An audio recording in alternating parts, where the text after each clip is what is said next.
दोस्तों, आप सभी को मेरे YouTube चैनल में स्वागत है। चलिए एक कहानी शुरू करते हैं। उन्हें मुक्ति मिल गई। पार्ट 1। कहानी को शुरू से अंत तक सुनना। सुनने बाद लाइक शेयर सब्सक्राइब जरूर करना। पूजा अपना अतीत पीछे छोड़कर इस शहर में नए सिरे से अपनी जिंदगी प्रारंभ करने आई थी। नौकरी तो मिल गई पर रहने का ठिकाना नहीं मिल पा रहा था। किसी अन्य से जान पहचान न होने के कारण वह एक होटल के कमरे में रह रही थी। वह उसकी जेब पर भारी पड़ रहा था। जेब को बचाने तथा जिंदगी में स्थिरता लाने के लिए वह स्थायी निवास की खोज में भी लगी हुई थी।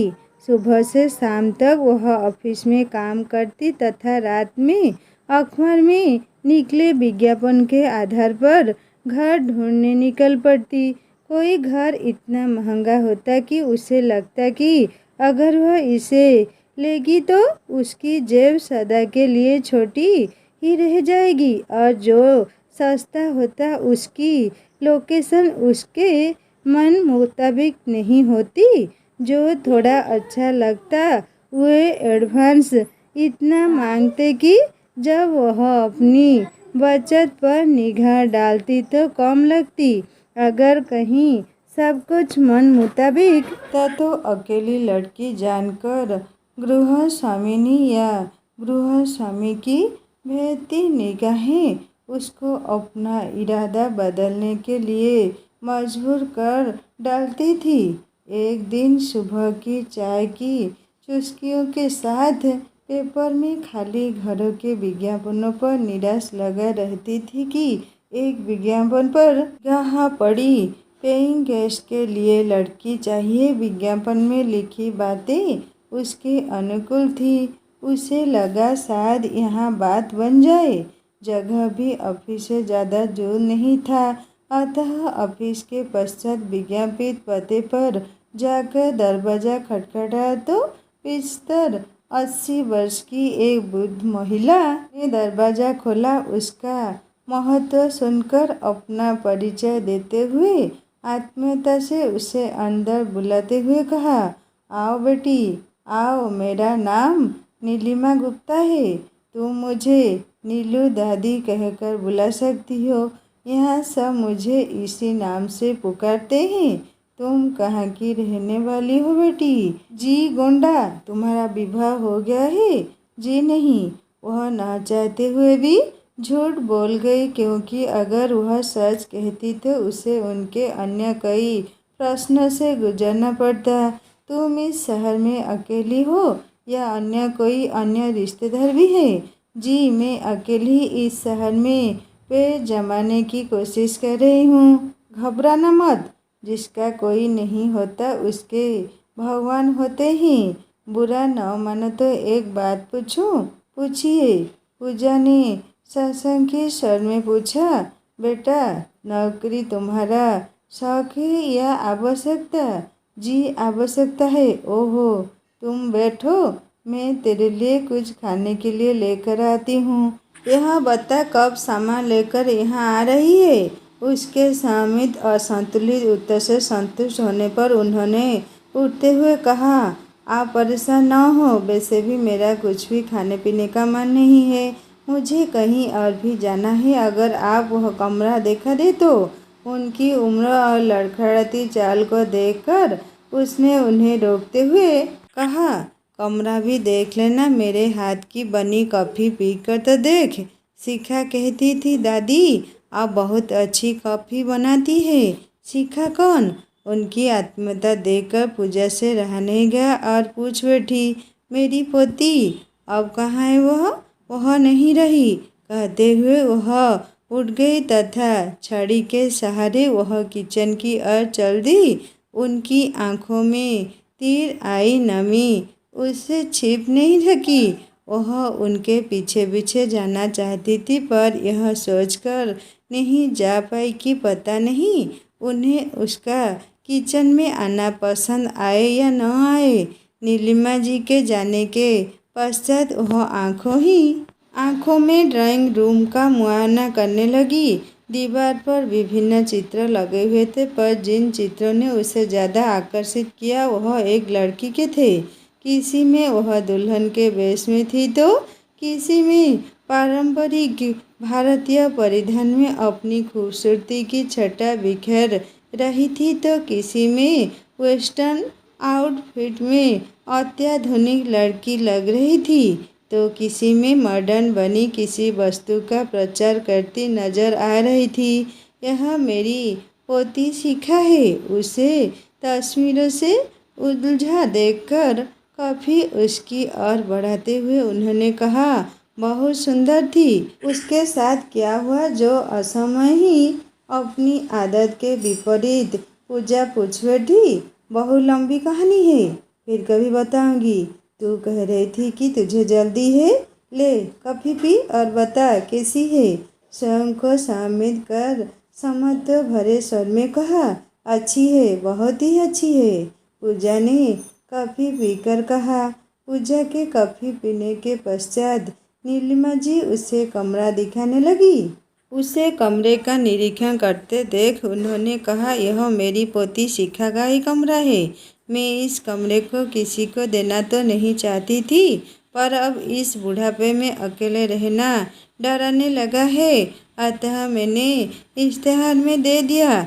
मैं यह कमरा शिखा जैसी ही किसी लड़की को देना चाहती थी, इसीलिए विज्ञापन में ही छपवाया। वैसे भी मुझे किराएदार से ज़्यादा अच्छा साथ चाहिए, इसीलिए मैंने तुमसे इतनी पूछताछ की, जबकि मैं जानती हूँ तुम्हारी उम्र के बच्चों को ज़्यादा पूछताछ पसंद नहीं है।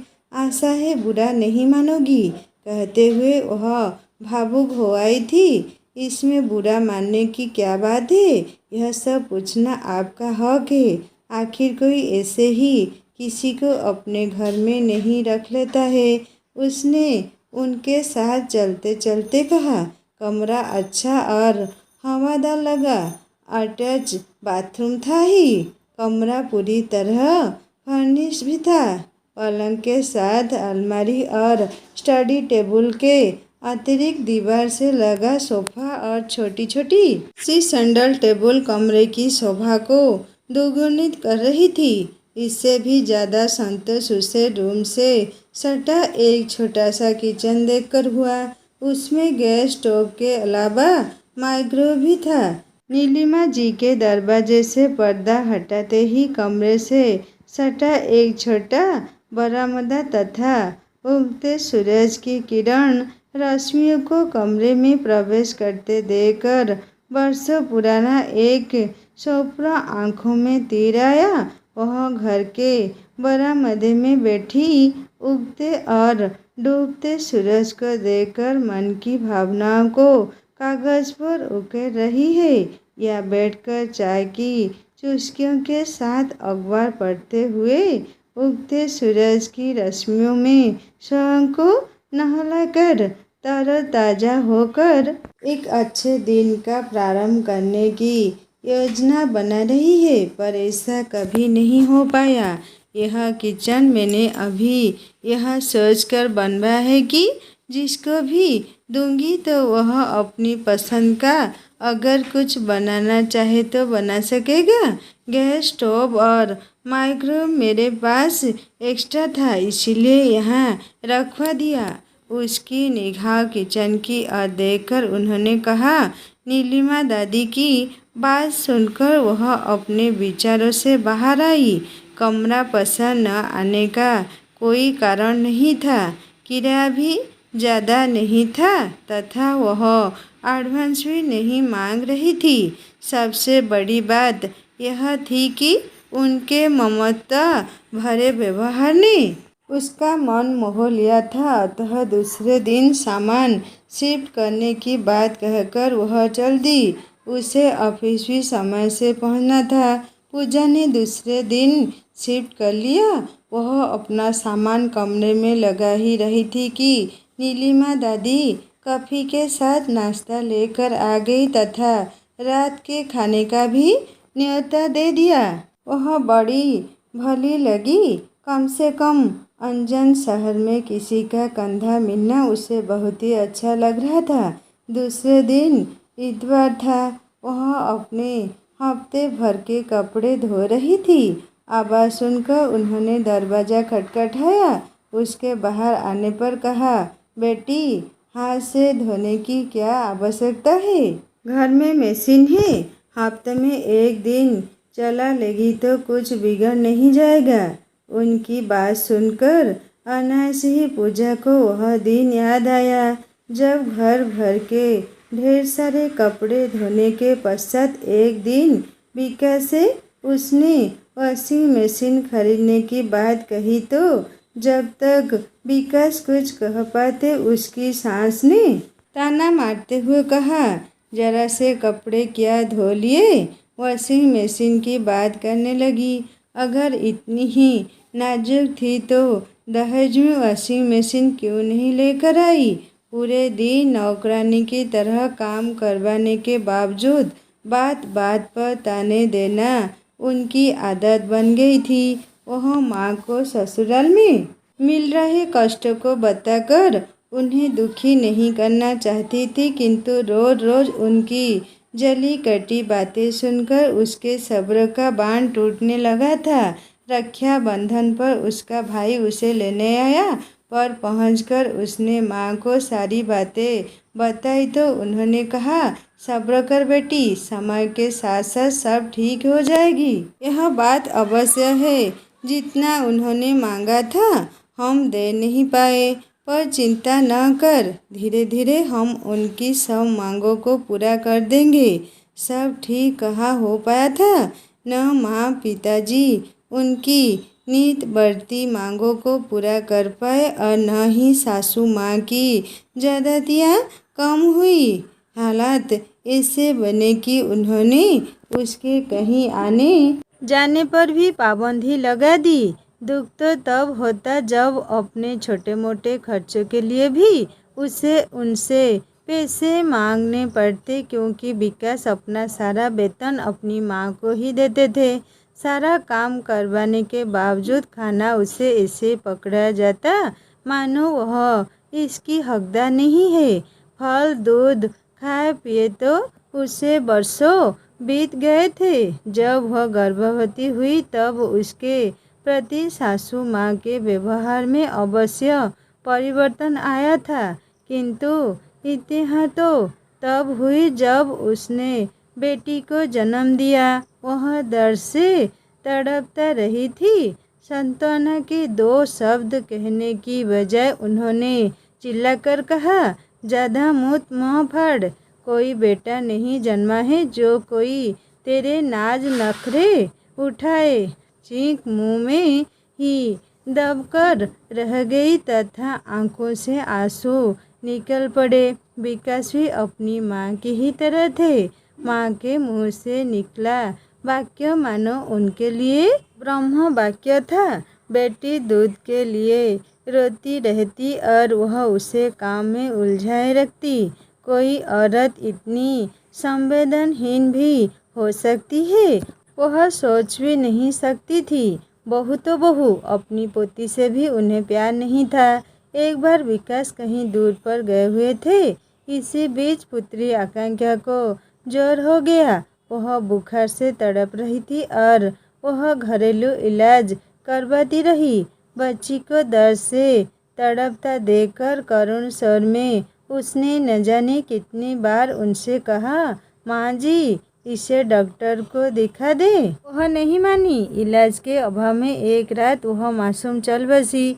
उसने तब स्वयं को बेहद असहाय महसूस किया था। उसी सुबह विकास आ गए थे। जब तक वह कुछ कह पाती, सासू माँ ने बेटी की ठीक से देखभाल न करने का आरोप उस पर लगा दिया। विकास ने बिना उसकी सुने उसे खूब खरी खोटी सुनाई। एक तो बेटी की मृत्यु का दर्द, उस पर ठीक से देखभाल न करने का आरोप वह सहन नहीं कर पाई। उस दिन वह खूब फूट फूट कर रोई थी, पर उसके आंसुओं की किसी को भी परवाह नहीं थी। अति तो तब हुई जब दूसरे दिन सासू माँ ने अल्टीमेटम देते हुए कहा, अगर इस बार बेटा नहीं जन्मा तो वह अपने बेटे का दूसरा विवाह कर देगी। उसी रात विकास ने अपनी माँ की आज्ञा के पालन के लिए उसका साथ चाहा, किंतु वह तन मन से इतनी अस्वस्थ थी कि उसने उसका साथ देने से मना कर दिया। तब विकास ने उसके साथ जोर जबरदस्ती करनी चाहिए। उसने अपनी पूरी शक्ति से विरोध करते हुए चिल्लाकर कहा, तुम्हारी माँ की वजह से मैंने अपनी बेटी को खोया है। उनकी नफरत ने उसे मारा है। तुम्हें अपनी बेटी के असमय मरने का दुख नहीं है, पर मुझे है। मुझे कुछ दिन उसके साथ रहने दो। खुद उसका ख्याल नहीं रख पाई और अब माँ पर आरोप लगा रही हो। अपनी अवमानना तथा माँ के ऊपर लगाए आरोप से तिल मिलाए विकास ने कहा और उसे एक जोरदार थप्पड़ मारकर कमरे से बाहर निकल गया। बेटी का गम और उसको समझने की कोशिश किए बिना विकास के थप्पड़ ने उसके वजूद को हिलाकर रख दिया था। दूसरे दिन ही बिना किसी से कुछ कहे उसने घर छोड़ दिया। वैसे भी उस जगह रहने से क्या फ़ायदा जहाँ उसका मान सम्मान न हो। स्त्री को पत्नी नहीं वरना दासी समझा जाए, और तो और उसे अपनी ही पुत्री का कातिल होने का झूठा आरोप लगाकर बार बार प्रताड़ित करने के साथ जोर जबरदस्ती करते हुए उससे इंसान होने का हक ही छीन लिया जाए। उसे पता था कि उसके इस कदम से उसे बर्चलन सिद्ध कर दिया जाएगा, पर वह क्या करती। सहने की भी एक सीमा होती है। जब हद पार हो जाती है तो अच्छा बुरा सोचने समझने की शक्ति ही समाप्त हो जाती है।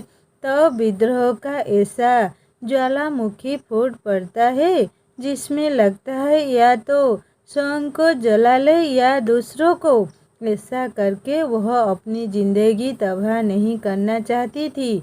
उसने निश्चय कर लिया था कि वह ऐसे रिश्तों से मुक्ति पाकर स्वयं के लिए एक नया रास्ता तलाश कर जीवन को नई दिशा देते हुए अपने लिए एक। दोस्तों, कहानी आगे सुनेंगे दूसरे भाग में। कहानी कैसी लगी मुझे ज़रूर कमेंट करके बताएगा, और अच्छी लगी तो लाइक करना, दोस्तों से शेयर करना और सब्सक्राइब करके बेल आइकन दबा देना। जल्दी इसका दूसरा भाग लेकर आऊँगा। नमस्ते।